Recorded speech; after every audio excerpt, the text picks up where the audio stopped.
This episode of Voice of the Victim podcast is supported by Best Fiends. You know, we talk about a lot of difficult topics on our show, and it can be really mentally exhausting. But we found a great new way to get our minds into a better place while giving our brains a workout. It's the fascinating puzzle game called Best Fiends. I think it's really engaging, and I'm not usually a fan of puzzle games, but Best Fiends stands out to me because it's story-based and kind of feels like there's a purpose to what you're doing, making it more enjoyable. So Rosie is doing a lot better in this game than I am. Yeah, what level are you on again, Ryan? 37. That's so interesting, because I'm on 224. How? I love this game because I literally will do it on my downtime, and even if I'm super busy, I can just pick up exactly where I left off whenever I do have time. And I even have a ton of little fun bugs that are all mine. So who are your favorite fiends? Totally Pop. I don't even know what he is, but he's purple. He's got little pink wigglies. And I also like Bob, who's a angry looking ladybug. And I also like Vincent. It's interesting that you say you don't know who that one is, because isn't there a button you can press to learn more about the bug?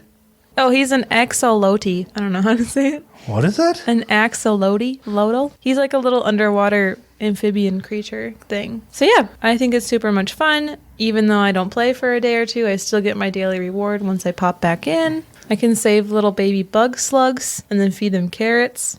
It's a good time. It's super easy to squeeze it in. Even if you're busy, just those little bits of time you have between other projects you're working on. And you don't need to be connected to the internet to play the game. So it's perfect for long airplane rides to make them feel shorter, which is coming up soon. I just realized that. I didn't even think of it before. And on top of all this, it's very nice to look at. It's bright colors, cute characters, and it never gets old because they update the game every month with new levels and events, which you're going to need a lot sooner than I am. Yes, I am. So engage your brain with fun puzzles and collect tons of cute characters. Trust me, with over 100 million downloads, this 5-star rated mobile puzzle game is a must-play. Download Best Fiends free on the Apple App Store or Google Play. That's friends without the R. Best Fiends. Best Fiends.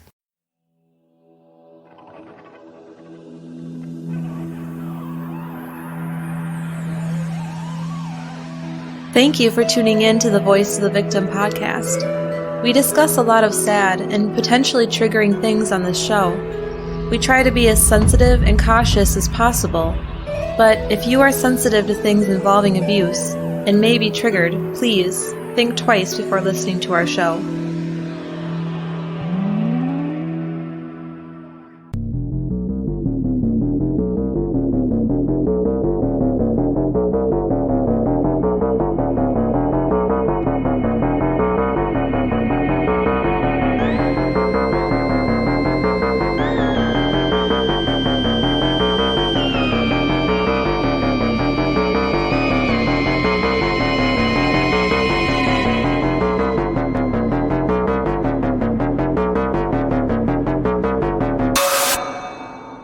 Welcome to the Voice of the Victim podcast. My name is Ryan. And I am Rosie. And when you're listening to this, we are disconnected from the internet. We are in the airplane. Maybe. No, we'll actually be on a cruise ship when this... Oh, yeah. That's right. I'm already disconnected. So... we are recording this very much ahead of time, so if you can't get a hold of us right now, we're on a cruise ship. Yep.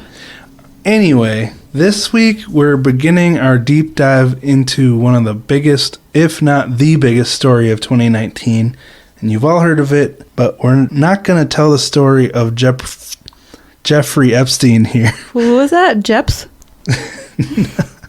I can't talk. We're going to instead take one victim at a time that has come forward about their experience with Jeffrey Epstein and tell their stories. So if you want to hear our coverage of Epstein's life from birth until 1995, we will be sharing that on Patreon, but in our main feed, we want to be the voice of the victim. So who are we talking about tonight, Rosie? Tonight, we are sharing the story of Maria Farmer and her little sister, Annie. But first, we need to address an important detail from last week. We really messed up, Rosie. Devastated. We did not do our due diligence and we completely glossed over what hurling is. Before we move on, we need to correct that. So, Rosie, what is hurling? Hurling is an Irish team game of Gaelic origin with lots of similarities to soccer. It's played on a field with goals, and players use a wooden stick called a hurl to hit a small ball called a... Slyatar? We probably should have done our due diligence, Ryan, figuring out what that word is. Yeah. The goal is a net guarded by a goalie, but it has a crossbar in it. If you hit the ball over the crossbar, then you get 1 point. But if you hit it under the bar where the goalie is, then you get 3 points. Thank you, Wikipedia. So hopefully that cleared up any confusion we caused last week by ignoring hurling. And now I can rest easy. Yes, now we can both sleep at night. So thank you for calling us out, Sabrina. And we will try to be better in the future. Yes. We have one more update from last week before we start. Jason Corbett's daughter, Sarah Corbett Lynch, she's a very artistic girl, and we want to thank Kate from Kerry, Ireland, for sharing that with us and letting us know also that country music is massive in Ireland. Is that where Kerrygold butter comes from? I asked her that, and yes, it is. No way, you actually asked? I That's did. hilarious. Big fan of Kerrygold. And country music is massive in Ireland. Wow. Mm-hmm. But more importantly, Sarah, the daughter of Jason, who we talked about last week, or 2 weeks ago, she's an author. I couldn't think of the word. So, Rosie, you want to tell us about Sarah's book a little bit? Yeah, so Sarah's book is called Noodle Loses Dad.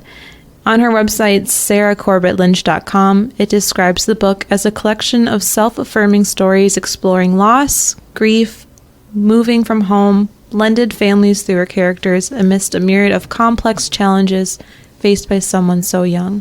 Sarah hopes that despite great suffering, she can help other children find the courage to be themselves. Sarah hopes her books inspire and help other children to process their own challenges and to find hope and happiness again like she did. Yeah, so I think this is really cool. We have a copy of the book on the way, and we're thinking about getting more to use for giveaways maybe. We think it's a good way to help support someone who is directly affected by one of the horrible crimes we've discussed on the show, and we're still trying to decide how we'll structure a giveaway, but let us know if you have any ideas for us. Yes. We would appreciate the help. Also, both Sarah and her brother Jack are singers like their dad, and they post videos to their YouTube channels, Sarah Corbett Lynch and Jack Corbett Lynch. So if you're interested in that, go check that out. And also their aunt, Tracy Lynch, and now their adoptive mother, has written a book, which we referenced a bit last week, but that's called My Brother Jason, and we have a copy of that as well. So definitely go check all that out and show support to the victims of this tragedy. So now, on to the topic of the week, Maria Farmer. Both ABC and Wondery did fantastic serial podcasts about these cases and Epstein, and both did great investigative journalism, so they are both great sources for wrapping our heads around what happened here.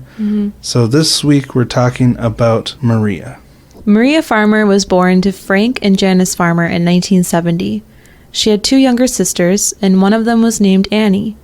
When Maria was still young enough to sleep in a crib, her mother noticed that she was really naturally artistic. She would sit in her crib and color pictures. And when she was just 2, her mother was actually able to recognize different characters Maria was drawing. I cannot believe that as a 2-year-old, her mom could actually tell what she was drawing. That's crazy. Yeah, remember in The Office when Pam was trying to convince her coworkers that Cece drew those pictures? They weren't buying it. And it's not common for young children to be so naturally gifted like this. Maria's mother was impressed with her daughter's natural talent, and when she was 3 years old, she bought her an easel and set her up with her own space to practice her art. When Maria was 5 years old, her family took a trip to New York City. She was really inspired by the culture she saw. A few years later, when she was 8, she wrote in her journal that she wanted to move to New York to study painting. In 1993, she learned about a graduate school program to study art in New York, which she then told her friends and family that she'd gotten into, so they wouldn't worry about her. With just $14 to her name, she moved to New York City. Yeah, so she told her family that she got into the school, but she actually just Oh my goodness. went to New York. Pretty daring. That's crazy. She found multiple jobs to support herself while she found a way to accomplish her goals. She was able to get an apartment on Barrow Street in Greenwich Village. So this is on the east side of Manhattan, just a few blocks north of the Holland Tunnel, which goes to New Jersey. So there's a lot of cool red brick apartments there. If you look it up on Google Maps, you can see the street view. It's a nice neighborhood. She's gutsy. I mean, you have to have a lot of spunk to go somewhere with $14. Yeah, or just go to New York City by yourself in general. That sounds terrifying. Wow, impressed. Maria put a lot of effort into getting out there and spending time at art museums, learning from other great painters with a lot more experience. She did whatever she could to improve her craft. And I really respect that. It's easy to dream and imagine all the things we want to accomplish. But it's really hard to make this huge step, like moving to the most expensive city ever. Literally. Do you remember How I Met Your Mother? A little bit. It kind of reminds me of Lily from How I Met Your Mother. Oh yeah, I can see that. Even though she didn't actually have a scholarship when she moved to New York, she did eventually get it. So she was able to train at the New York Academy of Art. So Good for her. Yes, she's very talented, extremely dedicated to her craft, which helped her make all this happen. She would typically spend like 12 hours a day painting on top of working multiple side jobs. But like we said, New York City is very expensive, and she still struggled to stay above water for a while, even though she was working like around the clock. But through her dedication, she was able to start making money off of her paintings. She started displaying them in art shows and sold her paintings for up to $20,000. That's making it. Yeah. So her dreams were finally starting to come true. When she was 25 in May of 1995, I was 1 at that time. Wow. Side point. And I was 4. Wait, I was 3. This is the month of my 4th birthday. I was not yet 1. Okay, not even important. Moving on. When she was 25 in May of 1995, the New York Academy of Art hosted an art show, which was huge for Maria's career. She prepared for this show for a whole year, working on specific paintings based on the novel Through the Looking Glass by Lewis Carroll. Yeah, there were 3 specific paintings. And it was a great success for her. On opening night, all 3 of the paintings sold. And one of the paintings sold to a Hollywood director. That's a pretty big deal, I'd say. And the other 2 sold to a man from Germany. They paid $12,000 for each one.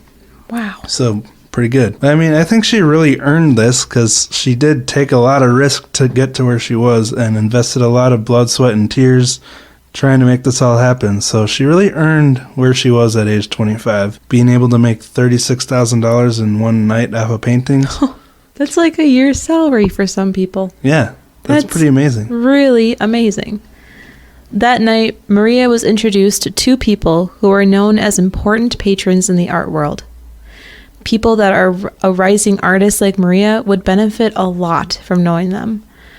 Maria described the man as having gray hair and looking very distinguished. He came across as very knowledgeable and always sporting a smirk that seemed to say, "I know something you don't know." Oh, we all know that kind of person. But he wasn't rude or intimidating, and more like charming and mysterious. So this man, if you haven't guessed yet, was Jeffrey Epstein. And the woman who was with him was Ghislaine Maxwell. He was very charismatic, which is a part of why Jeffrey Epstein was so dangerous. Mm-hmm. When Maria met him, he shook her hand and told her that she was very talented, and he loved her paintings. Being such an important patron, an influential person in the art buying world, there was a lot that this man could offer Maria in her growing career. But he had a stipulation. He wanted to buy one of her paintings that had already been sold at a discount. But he implied that this sale would come with many future benefits. Yeah, and So he wanted to buy her painting at half price, so she'd be losing $6,000. And it was already sold. Yeah, but we can understand how appealing this would be to an artist who's just starting to find success. If this person's offering to help you find future opportunities, and looking to grow into something that will sustain you for life, I mean, who you know is always very important to finding opportunities to grow, The woman that was with Jeffrey, how do you pronounce her name one more time? Ghislaine Maxwell. Ghislaine. I've heard it also pronounced Galan, but I'm just going to say Ghislaine because we live in Minnesota. So. Okay. Well, Ghislaine Maxwell, who was the woman with Jeffrey, was a very plain-looking woman, but still came across as very charming with a royal-sounding English accent. And the painting that Jeffrey was drawn to buying from Maria was very interesting. Back then, Maria was fascinated with a voyeuristic painting style. The particular painting Jeffrey bought was a background of a woman on a couch, and in the foreground was the outline of a man wearing nothing but white boxers, watching the woman from the shadows.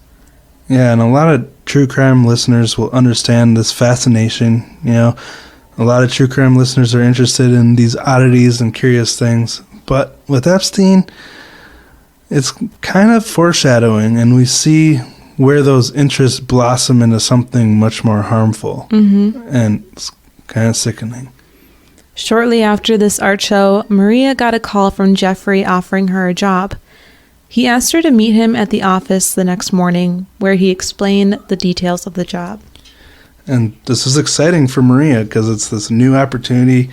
He's telling her that it would be another step in the right direction to further her career. So she met Jeffrey at his office in 457 Madison Avenue, in a historic stone building just across the street from St. Patrick's Cathedral.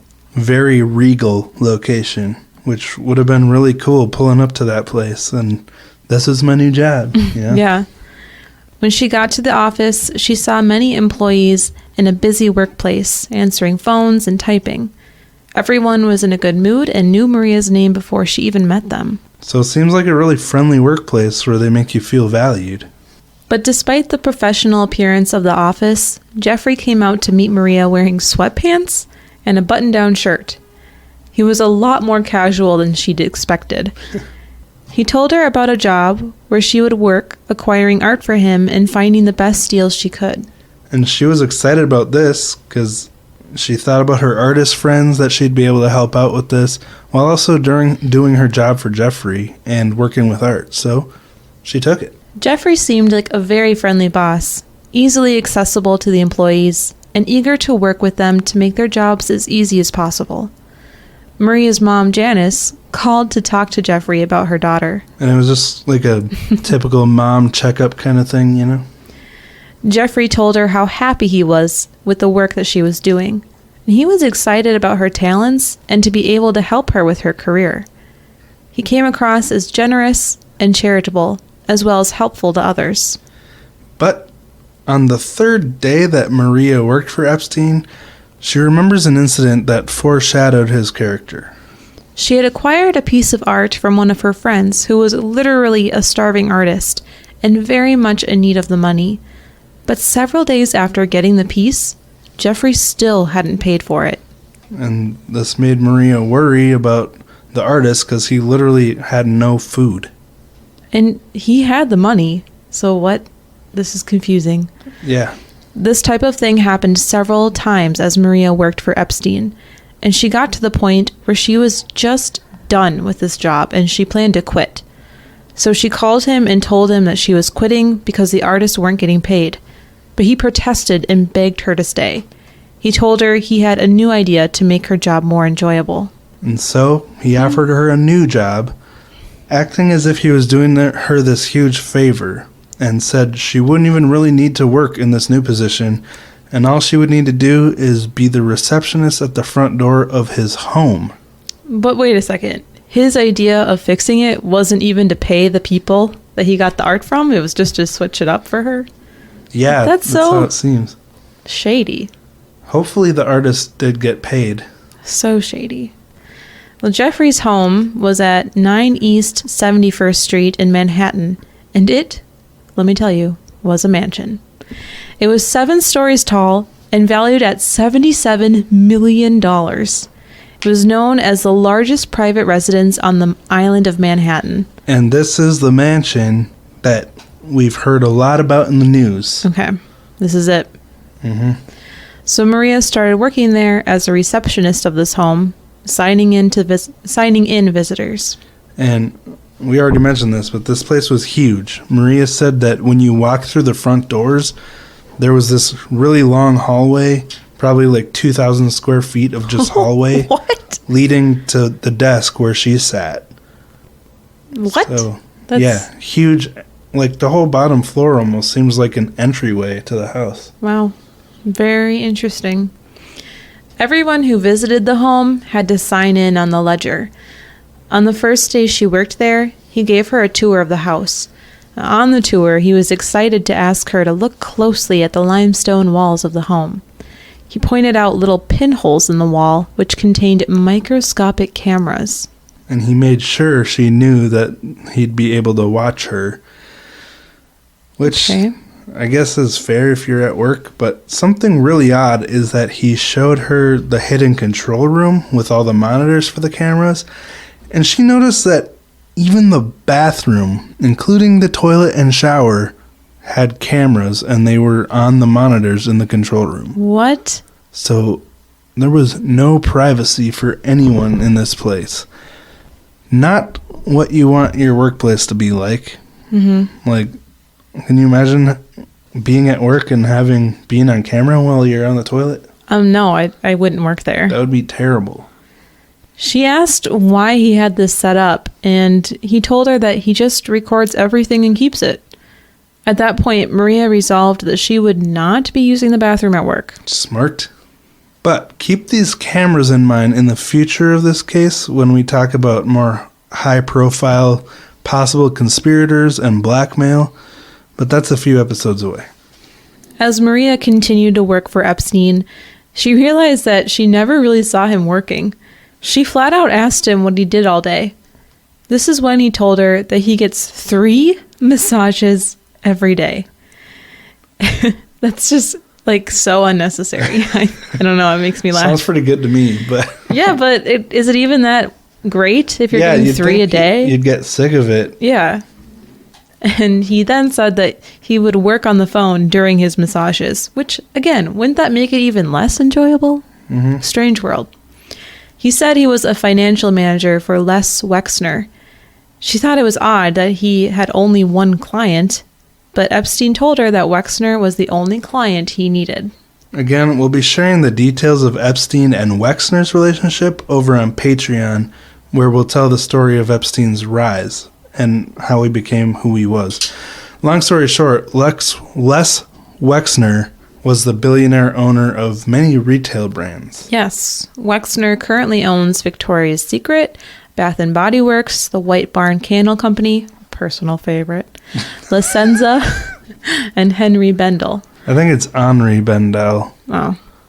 But... I don't know that one. I'm not aware of that one. We're just a couple kids from Minnesota. Just relax.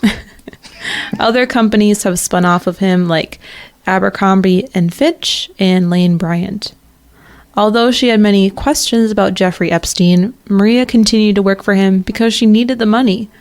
But one day, she saw a young girl come downstairs bawling. So Maria was wondering what the heck happened to this girl when she was upstairs. And she asked Ghislaine why this girl was so upset.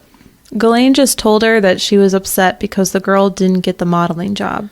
And at this point, Maria was like, what modeling job? This is when Ghislaine told Maria that she and Jeffrey were modeling scouts for Victoria's Secret. Every day, young girls would show up to Jeffrey's home, sign in with Maria, and then go upstairs. On a typical day, between 3 and 8 girls would visit the home. As she continued to work there, Ghislaine Maxwell became more and more friendly with her, and they were becoming like a little family. One day, while Ghislaine was standing behind Maria and playing with her hair, she asked Maria about her family. Is it just me, or is it a little odd for someone to play with their employee's hair? It's extremely strange. Okay, good. Unless they're children, which my children do. Maria started telling Ghislaine about her little sister Annie. Ghislaine was very inquisitive and interested, and Maria was happy to brag about how much she loved her sister. One day, while Jeffrey was around, she showed them a picture of Annie. And after seeing this photo, Jeffrey offered to pay for Annie to come visit and see what her big sister did in the Big Apple. And he implied that he wanted to help her get into a good college. So, yeah, I guess take that as you will, and let's keep going. Figuring it would be a really cool experience for 16-year-old Annie, Maria loved this idea and was excited to see her sister, whom she hadn't seen in a year. But their mother Janice was a bit wary of this offer at first. Annie was still young, and this was a big trip to make on her own. But after speaking to Jeffrey, she felt that he and Ghislaine... Oh, dang it. It's all right. He and Ghislaine, who came across as a loving and philanthropic? Yeah. I don't think I've ever said that word before in my life. Basically just means trying to help people. Okay. They were a loving and philanthropic couple, and they would just be a good influence on her. In late December of 1995, just after Christmas, 7 months after Maria met Epstein, her sister Annie was on a plane to New York City to come and visit her. Which was a huge experience for Annie, and she was really excited. Mm-hmm. When she got there, she met up with her sister, and they had a blast. Maria helped her explore NYC, and they went to theater shows on Broadway and visited flea markets. Epstein arranged for a town car to take them to see The Phantom of the Opera on Broadway. That's really cool. And when you've never been to New York City before, especially as a kid, it's such an interesting culture to experience. So cool. Mm-hmm. I remember riding through Manhattan in a bus when I was 11 years old and counting all the McDonald's I saw. That is really sad. I couldn't believe how many there were in such a short distance. Oh, boy. But yeah, it is kind of sad that that's what I remember. Anyway, this appeared to be a great opportunity for Annie. When Annie met Epstein, she was surprised to see how casually he was dressed. She heard that he was this big, influential financier and expected him to be wearing suits all the time. But he was always in sweatpants. So Maria and Annie, they had a nickname for Jeffrey called Old Fonzie, which is funny because Epstein does kind of look like Henry Winkler. I guess you're right. Epstein told Annie that he'd love to help her with her education and make it possible for her to go on international trips that would look good on college applications. And Annie was really grateful for these opportunities. Again, Epstein was good at putting people at ease and coming across as charming. One night, Jeffrey offered to take Maria and Annie to see a movie with him. They went to see a movie that was called 12 Monkeys. I've never heard of it, but it's from 1995. When they got to the theater seats, Jeffrey sat between Maria and Annie. And this came across as odd. Yes. But they just went along with it. Eventually, Annie went back home. And 6 months later, in the summer of 1996, an exciting new opportunity arose for Maria. She was asked to provide artwork for a feature film. She couldn't pass this up, being the thing she really wanted to do with her life. So again, she talked to Epstein to let him know that she was quitting. But Epstein was like, no, please don't quit. I'm so sorry you're unhappy with this. We'll figure something out. I want you to be happy. So very much wanted to keep her around. So he offered her a new job where he'd pay her to paint full time. She'd be able to live at his home in Ohio and spend her days working on her art. Which would have been a tough decision because she specifically wanted to paint in New York City, and she had a boyfriend in New York. But at the same time, here was a full-time job doing what she loved. But what an odd job. Like, it's great, but strange that he wants to pay her full-time to paint in his home. Mm-hmm. I don't know. It seems weird to me. I'd take it if I got a full-time job doing one of my favorite hobbies. Yeah. Yeah, but it's just weird. That's I know. In hindsight, it's very weird. But, I mean, I can understand why it was appealing to her. Mm-hmm. So, the Ohio home was near Les Wexner's massive estate in Ohio, in the town of New Albany, a town Wexner basically built into a classy upscale neighborhood. And we're going to talk more about that on Patreon. Epstein said he'd provide the place to live and all the supplies that she'd need. He told her she'd have more time to relax and be able to enjoy outdoor time and eat food from classy country clubs. yeah, so he really sweetened the deal and made it sound like an amazing gig. So she finally agreed. The home was another gigantic 10,000 square foot mansion. But upon arrival at the mansion, she was greeted by one of the members of Wexner's security, who told her that armed security with dogs patrolled the property, and that if she wanted to go outside, she'd have to ask him or Wexner's wife Abigail for permission. So, Well, that sounds like prison now. yeah. So that's not weird. what she was expecting when she accepted this offer. But Maria tried to make the best of it. Shortly after Maria moved in, Abigail called to thank Maria for taking the job and said that her and Les were huge supporters of the arts. So that made Maria feel a little better. But life in this home was not what Epstein made it sound like. She felt isolated and controlled while she was there. She felt like a prisoner and lost the spark and inspiration she once had for the arts. Yeah, this place was just not as inspiring as New York City. It was lonely and boring. After Maria had been there for a while, Jeffrey and Ghislaine, is that how we say it again? Mm-hmm. Okay. Ghislaine had come out to Ohio to visit. While they were staying in the house with her, Maria was in her room and Ghislaine knocked on her door and told her that they needed her for a minute. So Maria followed Ghislaine. As they walked down the hall, Maria realized that Ghislaine was in a robe, and she thought that was strange. Mm-hmm. But I guess this is kind of like a vacation home for them, so maybe they're just trying to be as comfortable as possible? Well, Ghislaine led Maria to a bedroom, and on the bed, Jeffrey Epstein was laying, wearing nothing but boxers and socks. Uh-oh. Then he asked her to rub his feet. Maria had spent over a year with these people, and nothing like this had ever happened. She thought that she could trust them. She told them that she wasn't very good at giving foot massages, trying to get them to let her go back to her room. Jeffrey asked her to sit down next to him, and she did. Then Ghislaine sat down on the other side of her. So, Maria's sitting on the bed with Jeffrey on one side and Ghislaine on the other, and she's really uncomfortable already. But now I want to warn you, if you're sensitive, it's gonna get a little crazy.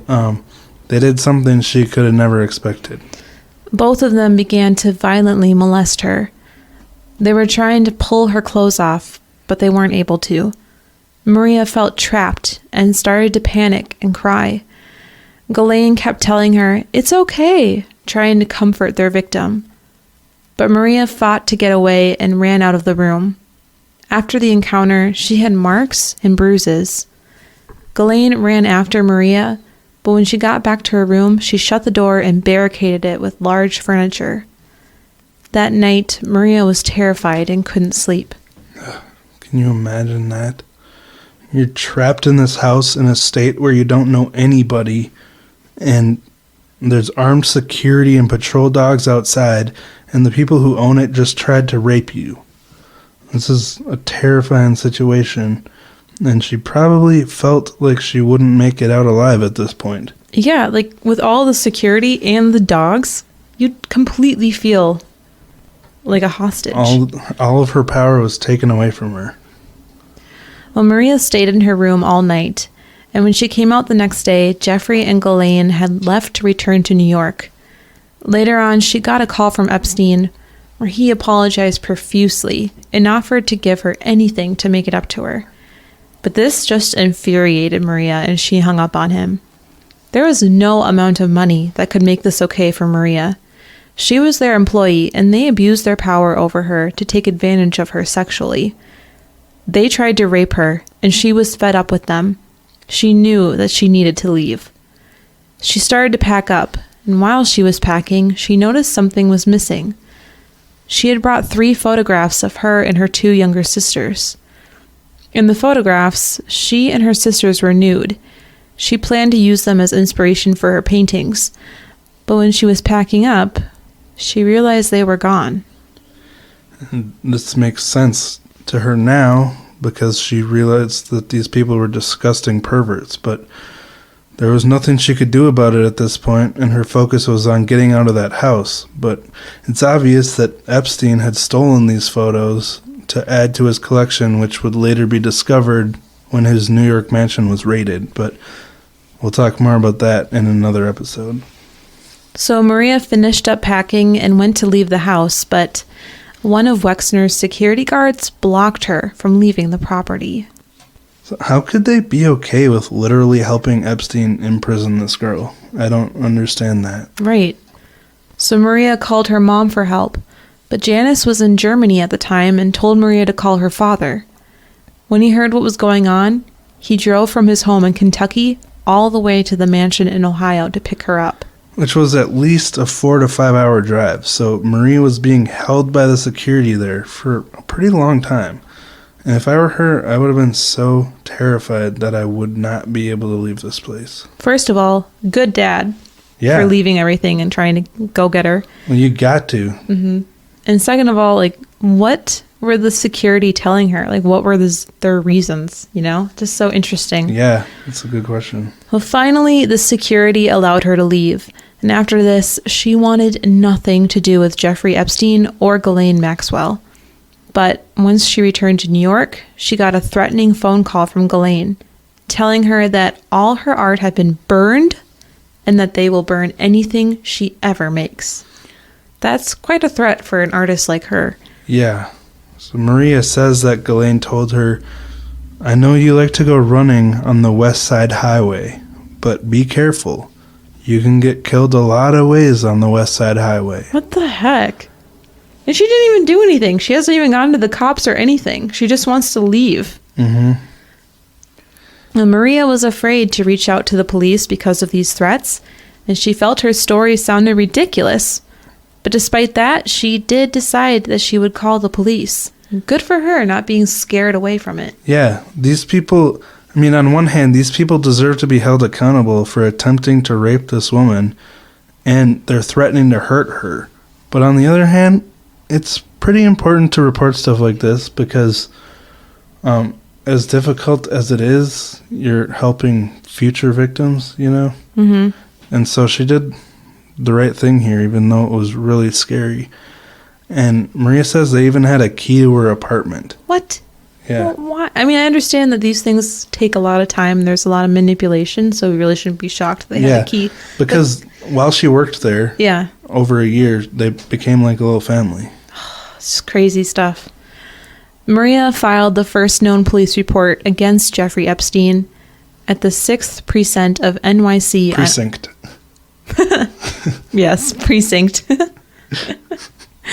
Of NYC on August 29th, 1996.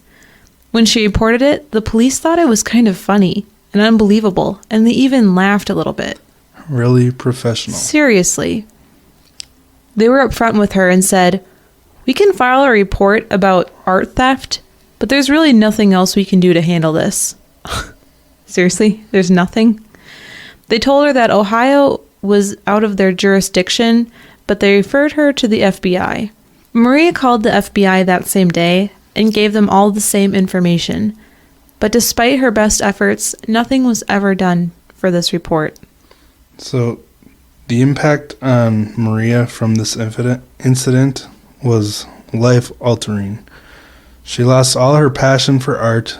She was living in constant fear of what would happen.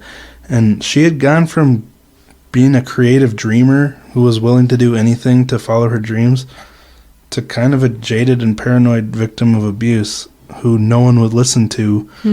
And this kind of crippled her art career for a long time.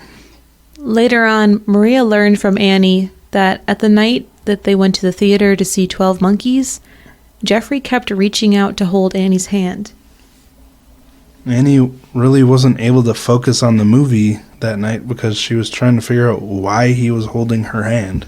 At the time, she figured it was maybe like a fatherly gesture, but he would also start rubbing her arm or her leg, and anytime Maria would look over to talk to Jeffrey, he'd quickly pull his hand away.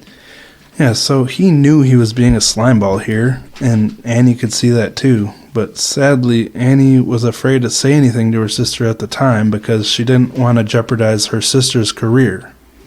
Annie wrote about this in her journal when she got home, but as time went on, she started to wonder if she was just reading it the wrong way and decided that it was just better that she didn't say anything. And it's sad to see this process of justification for these perverted actions of an adult because she's taking the blame and guilt onto herself here and trying to make his actions okay in her head, you know? And this is why it's important for kids to be aware that if something like this happens to them, it's not their fault, and they can and should tell someone about it and not have to worry about being ashamed. Exactly. Well, now Annie is married and living in Texas, and she works as a psychologist. So that's pretty cool. That's super cool. I'm fascinated by psychologists, and I think a lot of people are. Maria completely stopped painting in 1996 because she felt like her art had been violated by Epstein, and she wasn't able to pick up a brush again until 2018. That's a huge gap. Yeah. Like I said before, this whole event had a huge impact on her.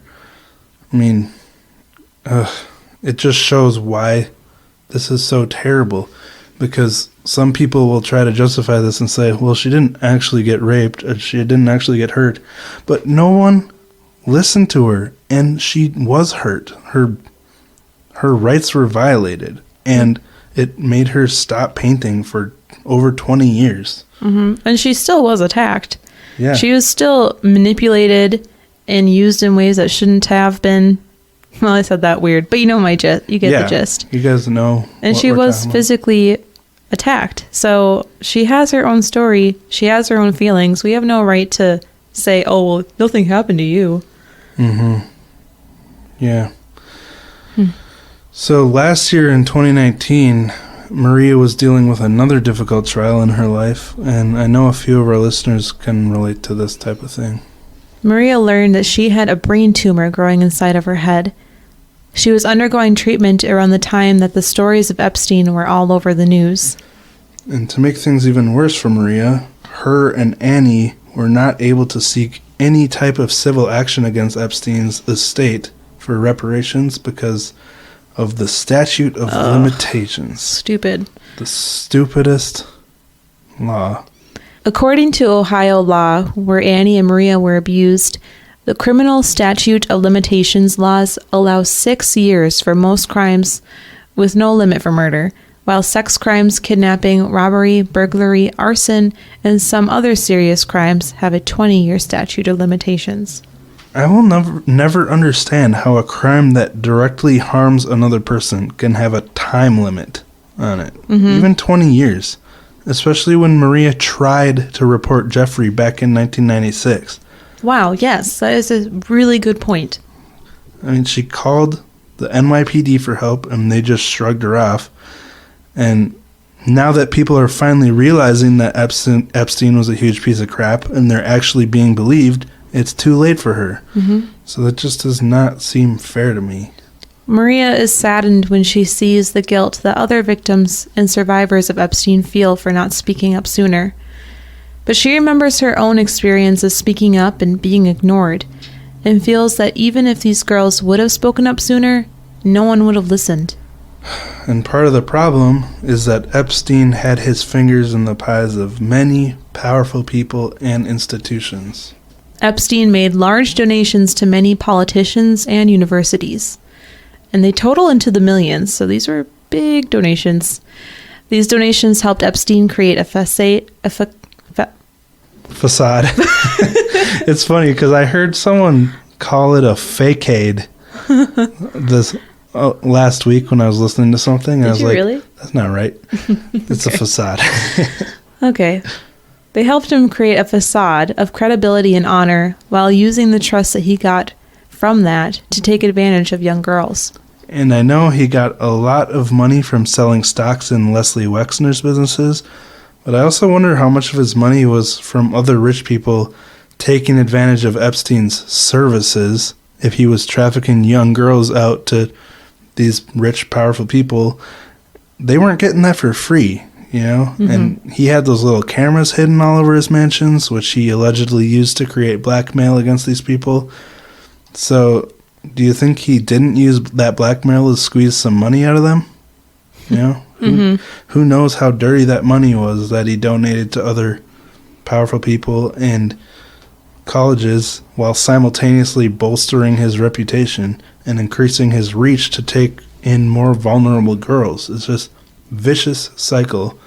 So, Rosie, do you want to talk about who Epstein did donate to? Sure.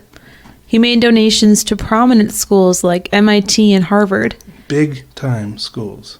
In 2003, he'd given $6.5 million to Harvard, and that's just one donation. He's also donated to Democratic politicians like Clinton and George H.W. Bush. Maria feels that the money Epstein donated to these different places should be paid back to the victims of Epstein, who he likely used to make even more money off of. But that's likely never going to happen. Yeah. So that's Maria and Annie Farmer's story with Epstein. This man stole a huge part of Maria's life and ruined her blossoming career. And on top of that, he violated her. And what he did caused her to lose her passion. It's so sad. Can I just say, like, why do those schools even need donations? You know what I mean? That's a good point. Like, those are tuition's super expensive. Yeah, like, give it to Tartan High School. So with all this, Maria's story is just one of many because of this man. And next week we're going to share more. And this will be the longest series we've ever done on one person. But I noticed that I heard about this case all the time last year. But everything I heard was about his charges and his death conspiracy theories.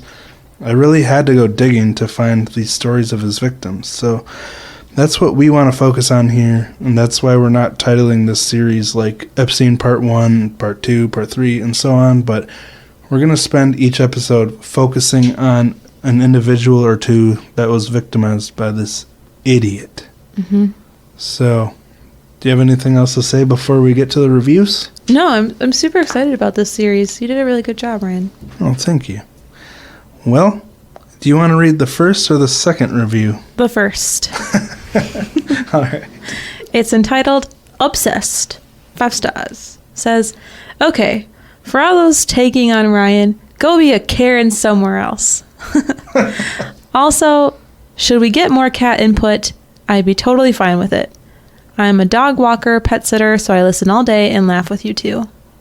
Punk walks around town via Apple Podcasts, United States, on the 29th of January.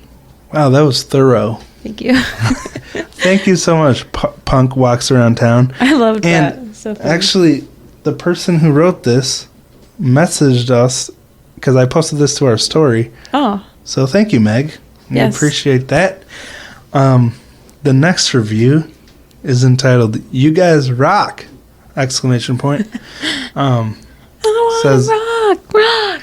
Sorry, I'm so sorry about that. Was that from that commercial? Yeah, that is Chris Rock and Rocky. That is why I'm singing it. So it says, Rosie and Ryan, thank you for taking the time out of your busy schedules to bring this podcast to your listeners. I know it's not easy. I have never listened to a podcast that was good enough to binge until I found yours. Wow, that's really nice. It continues, you guys choose the most interesting cases, and I love that you try to find stories that aren't already receiving a bunch of attention. It's kind of ironic that this is on the Epstein you're right. episode, but for the right reasons, though. You have a great banter as you go through the case, and it makes the podcast so much more enjoyable. I saw some negative reviews saying that you should practice ahead of time or do the research together, but I completely disagree. The fact that your show is more informal is why I love it so much. It's so much more raw and real. Rosie asks a lot of questions that I am thinking of myself, and I think that makes things interesting, even though I never have the answer. Anyway, forget the haters and just keep doing what you're doing. Love it. From Crazy Cat Lady 27 on Apple Podcasts. That's lovely. United States of America. 5 stars. We've gotten some really nice reviews lately, and I want to just say, keep it up. Yeah, we've had a good run of 5-star reviews, and we would appreciate more. Yeah, we already have a couple for next week's pod, so it's cool. Well, but keep it up. Yeah. We need another one for next week. So definitely go leave us a 5-star review so you can hear it on our show. Mm-hmm. If you're into that kind of thing. As far as cat news goes, we can give Meg a little something. There's not much interesting news about our cats. Well, I think there's some interesting news. Zucchini, Zook for short, he has a limp. Yes, his right paw.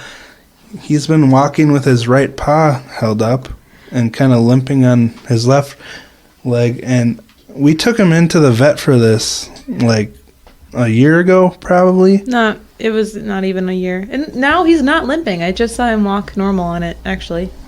Yeah, but the vet could not find anything wrong with him.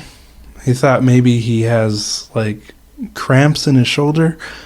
But I think it's because, and you think this too, he's using our old wooden chest as a scratching post. And I think he's getting little slivers. Which he's not supposed to. Paw. But look at him right now. He's on all 4 legs. Zook, you're an enigma. So we don't know. We might bring him in again, but the doctor said there was nothing wrong with him, and I feel like he just got a little sliver or pulled something again. He's an old boy, so. But he's lively, and he doesn't shiver or pull back when we pull on his leg. Yeah, exactly. Like, we try to figure it out. Feel around on it, and he never pulls back in pain. So, whoops, I just hit my mic. So it's a little weird, and it's sad because we're leaving for 10 days. But my brother will watch him. Yeah, how's your brother with cats? He likes Zook a lot. He likes the cats. Another interesting tidbit is Brado lost his ball. I feel really Wilson? bad about it. Yes. Oh, no. So... Wilson! Trying to find it for him. And Quesadilla is fat, orange, and sassy, living his best life. Mm-hmm. So, yes, he's very sweet in the mornings. That's about it, as far as kittens. Yeah, if you don't follow us on Instagram, we posted a picture of the cats before we left on our trip, which... Oh, yeah. is them in our suitcase while we were packing. We were packing? That's funny. I don't remember. While Rosie was packing. Well, I went through my entire dresser while we were packing. You know? I feel like I did something. Anyway. It doesn't really matter. No. If you want to see our 3 cats in our suitcase, go follow us on Instagram at VOV Podcast. Uh-huh. And we're on Twitter at VOV Pod, even though I'm really inconsistent at using Twitter. Also, you can email us at vovpodcast@gmail.com. What else is there? Oh, we have a P.O. Box. I think it's P.O. Box 1425 in Hudson, Wisconsin, 54016. Yep. Is that right? 1425? I don't know. It's on our Instagram. Yes, so if you really want to know what our P.O. Box number is, go look at our Instagram page. Yes. Yes. I think that's about it. Please give us a 5-star. We'd appreciate it. Also, check out our Patreon. I just put out an episode where I complain about things. Yeah. So if you want to hear about that, go ahead. Are you going to give them any kind of hint?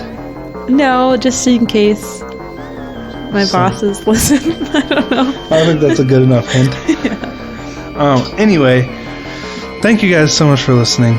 We will talk to you next week. Bye.